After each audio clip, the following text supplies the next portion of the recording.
Well, I'm the father of the bride and baby daddy, right? I want to thank everyone for coming. Right here? Oh, that sounds better. I didn't know you had to kiss it. No, I just want to thank all y'all for coming and making this day great for Ryan and Savanna, especially all the friends. You didn't have to come.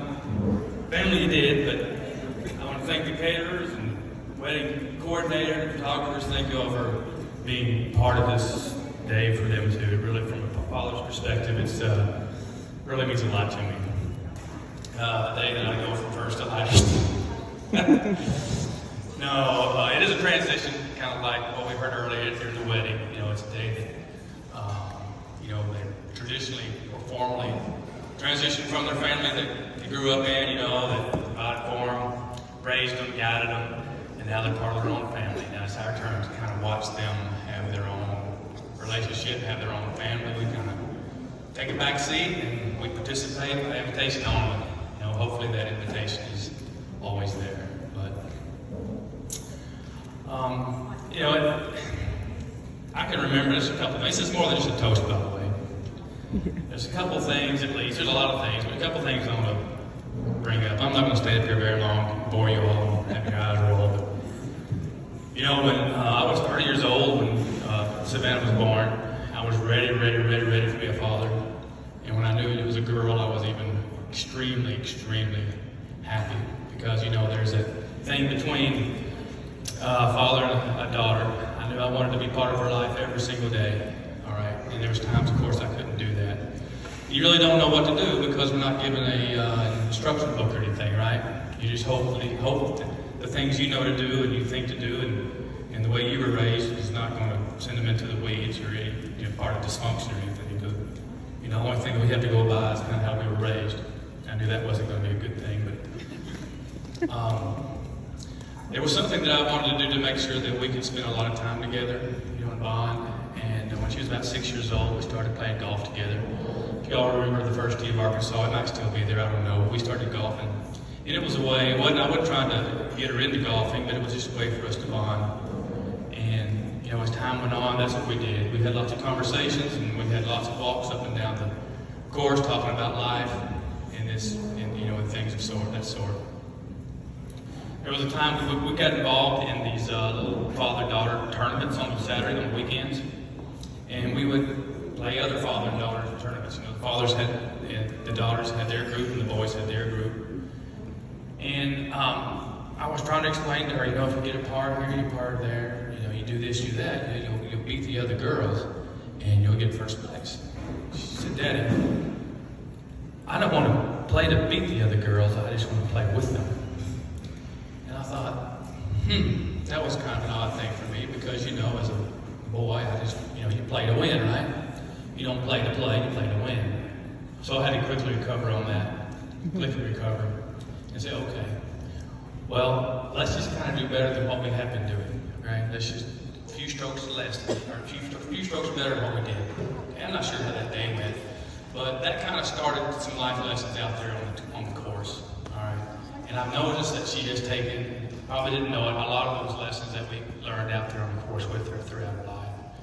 If you know Savanna, excuse me, if you know her, she's pretty driven, she's motivated, she's internally motivated, she doesn't need any kind of cheering squad or somebody say, go get them. It's all inside of her. And if you look around all these decorations and the columns and the boxes, they did all this themselves. Okay? They just did it all themselves. It's very impressive. So I could see those qualities start to develop on the course. As she grew, she got longer arms, longer legs, and we would go out to the driving range. Some of y'all remember on University Avenue in Little Rock, there's a driving range. It might still be there. When I was little, Dad took me out there. It was called Palmer Driving Range. Name changed now, but it's a driving range that has a big giant golf ball out in the field, right? Everybody wants to try to hit that thing. Well, on a few occasions, I'd be hitting out of my stall, she'd be hitting out of her stall, and I would notice people would come by and they would stop and watch. And they wasn't watching me because, one swing off the tee, they keep on walking. But they were watching her. Okay, so she had an amazing swing and lots of head speed on the club, and a congregation of people would 4 and 5 would just stop and watch her. Okay, that happened on several occasions. And she told me one day, she said, "Dad, somebody asked me who my coach was." Well, she never really had a coach. You know, she had some lessons here and there.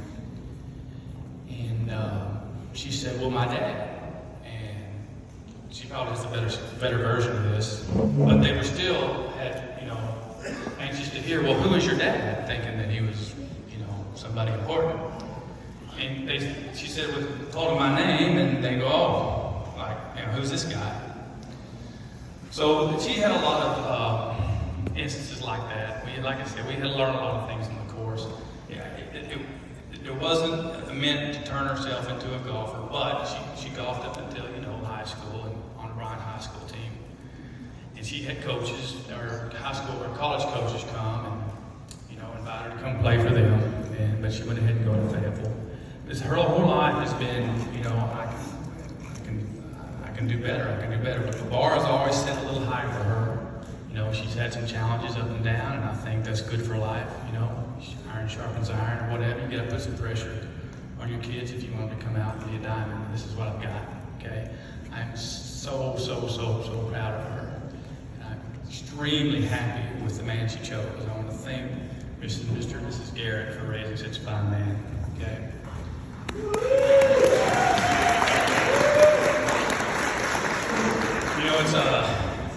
Savanna was never one of these girls that would go from boyfriend to boyfriend or had a boyfriend all the time, right? Because I always tell her they're just a distraction, they're just a waste of time. I don't know whether that's why or not, but I still feel that with my younger girls. But I would hear the name of a boy every now and then, and I wouldn't pursue it, I wouldn't ask any questions. But as she got a little older, in her 20s, I started hearing the same name of this boy named Ryan, okay, over and over again. And finally she brought him over, okay, oh boy, so she's bringing this guy over, right? And it was always been my perspective not to be buddies and best friends with the boys your daughters bring over, okay? That's not my role, that's not what I'm supposed to do. They're supposed to understand the relationship between the father and the daughter. So it was like, "Hey, how you doing? Good to meet you, see you later," And that's how it was for a little while. But then she kept him around, and he stuck with her for a while. He would keep coming around, eating dinners and that thing at the house. He got a little bit more, comfortable with each other. And after a good long while, things have settled down. This is a sure thing. He's been around a while. Okay, so I was good with that after knowing him. He texted me one day. His phone caller texted me. I'm not going to tell everything. Go ahead. He wanted to meet me for dinner. And I thought, well, this is either really good or really bad. So we ended up going to Nuke's there in Bryant. We sat down and we started talking about stuff like we normally talked about. Work, ball, that kind of stuff. And I thought I needed to shut up so he could tell me what he needed to tell me. We'd be here all night. So I did. And he went into, his little speech, and then he asked me if it'd be all right if he asked Savanna to marry him. And right then I knew, because he asked me, either that or Savanna made him ask me, I'm not sure, that I was fine with that. Okay, I was already fine with him, but when it comes to marriage, I appreciated him acknowledging the relationship that she and I had. So I said, no problem at all. Okay, I'm okay with that.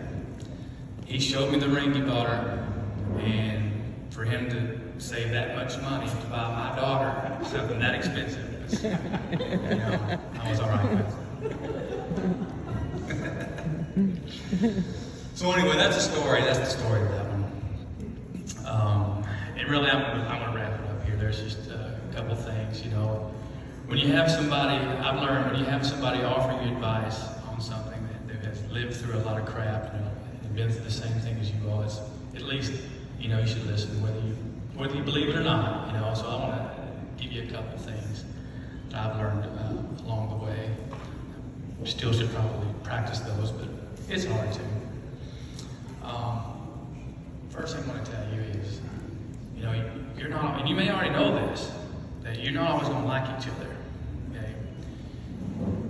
You're going to probably argue and fight. You're two different people. Okay? He sees the world one way, Savanna, and you see it the other. He's going to make the decision on something, and you think you're going to go the other way. All right? That's just going to happen. That's a relationship. So when that happens, don't think that your marriage is gone.